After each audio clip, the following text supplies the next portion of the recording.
Selamat berjumpa lagi dengan saya, saudara sekalian. Pada kesempatan ini, kita akan membahas terkait dengan kesengajaan dalam hukum pidana. Berbicara tentang kesengajaan atau sengaja adalah kehendak yang disadari dan yang ditujukan untuk melakukan kejahatan tertentu. Sengaja atau offset sama dengan dikehendaki dan diketahui. Menurut Profesor Satocit Kartanegara, seseorang yang melakukan perbuatan dengan sengaja harus menghendaki perbuatan itu serta harus menginsafi atau mengerti akan akibat dari perbuatan tersebut. Itu yang disebut dengan sengaja atau kesengajaan dalam hukum pidana. Berbicara tentang kesengajaan ini sendiri, ada dua teori yang mengatur tentang kesengajaan. Teori yang pertama adalah teori kehendak atau disebut dengan Wills Theory. Menurut teori ini, kehendak merupakan hakikat dari sengaja. Jadi kehendak adalah hakikat daripada sengaja. Sengaja berarti akibat dari perbuatan dikehendaki, dan ternyata apabila akibat itu sungguh-sungguh dimaksud oleh perbuatan yang dimaksud. Misalnya, si A menghendaki kematian si B, dan si A menembak si B dari jarak dekat. Nah, di sini bahwa apa yang menjadi kehendak daripada si A dilaksanakan, dipenuhi kehendak tersebut. Nah, itu disebut dengan teori kehendak atau Wills Theory. Teori yang kedua adalah teori membayangkan. Teori membayangkan ini sendiri dikemukakan oleh Frank dalam tulisannya. Frank ini menyampaikan atau menjelaskan bahwa secara psikologis tidak mungkin suatu akibat dapat dikehendaki oleh manusia, dan manusia tidak mungkin dapat menghendaki suatu akibat. Di mana manusia hanya dapat membayangkan, mengingini, mengharapkan atau membayangkan suatu akibat. Ini menurut teori membayangkan dalam kesengajaan. Nah, misalnya A membayangkan kematian musuhnya B, dan untuk menuntaskan bayangannya, A mengambil sebilah parang dan memotong si B. Itulah dua teori terkait kesengajaan, di mana teori yang pertama adalah teori kehendak dan teori yang kedua adalah teori membayangkan. Saudara sekalian, berbicara tentang kesengajaan ini sendiri, kesengajaan ini dibagi dalam beberapa bentuk. Bentuk kesengajaan yang pertama adalah sengaja sebagai maksud.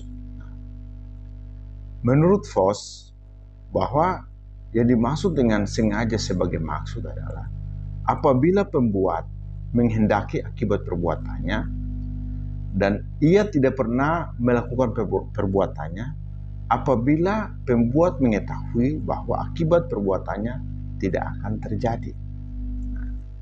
Nah, di sini perlu kita bedakan antara maksud dengan motif. Nah, karena motif sering diidentikan dengan tujuan. Misalnya, A bermaksud memukul B yang telah membuat kakaknya cacat, sehingga B dipukul dengan kayu hingga B cacat. Nah, dari contoh ini kita bisa lihat bahwa dorongan untuk membalas dendam kepada B yang dilakukan oleh A itu disebut sebagai motif. Karena B telah melukai atau membuat kakaknya si A menjadi cacat.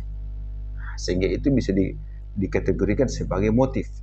Sedangkan maksud, di sini dilihat bahwa maksud adalah kehendak A untuk melakukan perbuatan itu atau mencapai akibat yang menjadi pokok alasan dari perbuatan itu sehingga menjadi atau dikategorikan sebagai ancaman hukuman pidana. Sehingga A memukul B itu sehingga cacat, itu yang dimaksud dengan sengaja sebagai maksud. Bentuk yang kedua dalam kesengajaan adalah sengaja dengan kesadaran tentang kepastian. Sengaja dengan kesadaran tentang kepastian. Di mana pelaku mengetahui dengan pasti atau pelaku yakin dengan benar bahwa selain akibat dimaksud akan terjadi suatu akibat lain.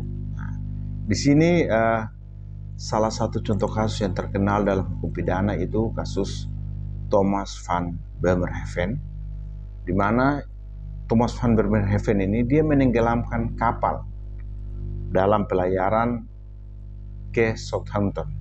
Dia menenggelamkan kapal tersebut menggunakan dinamit dengan motif akan menerima asuransi atas tenggelamnya kapal tersebut. Nah, sehingga Thomas ini sengaja menenggelamkan kapal itu. Dan akibat yang diketahui dengan pasti bahwa kalau kapal itu tenggelam, pada saat kapal itu tenggelam, pasti orang-orang yang ikut berlayar dengan kapal itu pasti juga akan ikut tenggelam. Itu disebut dengan sengaja dengan kesadaran tentang kepastian. Bentuk kesengajaan yang ketiga adalah sengaja dengan kemungkinan sekali terjadi, yang disebut dengan sengaja bersyarat. Nah, sengaja bersyarat ini sendiri menurut Hasenwinkel dan Suringa, itu menyatakan bahwa jika terjadi jika pembuat tetap melakukan yang dikehendakinya, walaupun ada kemungkinan akibat lain yang sama sekali tidak diinginkannya terjadi. Nah, misalnya seseorang yang ingin membunuh kepala pasar di kota Horn, sehingga dia mengirim kue tart yang dilumuri racun dan dikirim ke rumah kepala pasar tersebut. Nah, di sini kemungkinan sekali terjadi bahwa pada saat kue tart itu bisa saja dimakan oleh istri dan anaknya.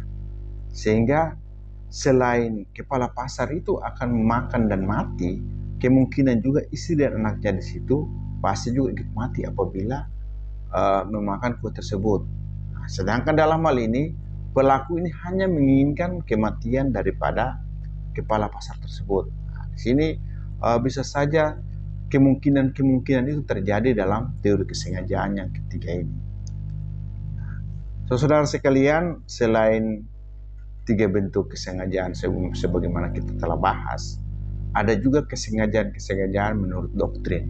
Nah, kesengajaan yang menurut doktrin yang pertama adalah kesengajaan dalam bentuk dolus generalis. Nah, di mana kesengajaan dalam bentuk dolus generalis ini kesengajaan yang ditujukan kepada umum dan tidak ditujukan ke sasaran tertentu. Nah, misalnya seseorang yang meracuni air minum, di mana air itu diminum oleh sebagian besar masyarakat atau penduduk di daerah tersebut, atau seseorang melakukan meledakan bom di tengah kerumunan banyak orang. Itu dikategorikan dengan kesengajaan dalam bentuk dolus generalis. Atau juga adanya hal-hal di luar perhitungan. Nah, A ingin menembak B. Pada saat A menembak B, ternyata pelurunya terpental dan mengenai si C, mengakibatkan si C ini meninggal dunia. Nah, di sini perbuatan yang dilakukan A itu di luar perhitungan yang akan terjadi. Dan bentuk kesengajaan yang ketiga menurut doktrin adalah timbulnya kekeliruan atau error in traveling, ya. Di mana seseorang yang mengambil barang yang dikira tidak ada pemiliknya, ternyata barang itu ada pemiliknya. Atau seseorang yang mengambil barang dalam sebuah kereta api, di mana tas itu dia mengira tas miliknya karena sama persis dengan tas yang dia miliki. Nah, Nah, itu beberapa bentuk kesengajaan menurut doktrin. Nah, saudara sekalian, berkaitan dengan kesengajaan-kesengajaan ini, kalau kita lihat dalam KUHP, kita bisa menjumpai dalam KUHP, misalnya kesengajaan dikategorikan dengan maksud. Nah, itu kita bisa temukan dalam pasal 362 Kitab Undang-Undang Hukum Pidana, bahwa barang siapa mengambil barang orang lain dengan maksud memiliki, pasti dikenai ancaman pidana. Atau perumusan dengan kalimat dengan sengaja. Ya, misalnya kita temukan dalam pasal 338, di mana barang siapa dengan sengaja menghilangkan nyawa orang lain dihukum dengan hukuman penjara.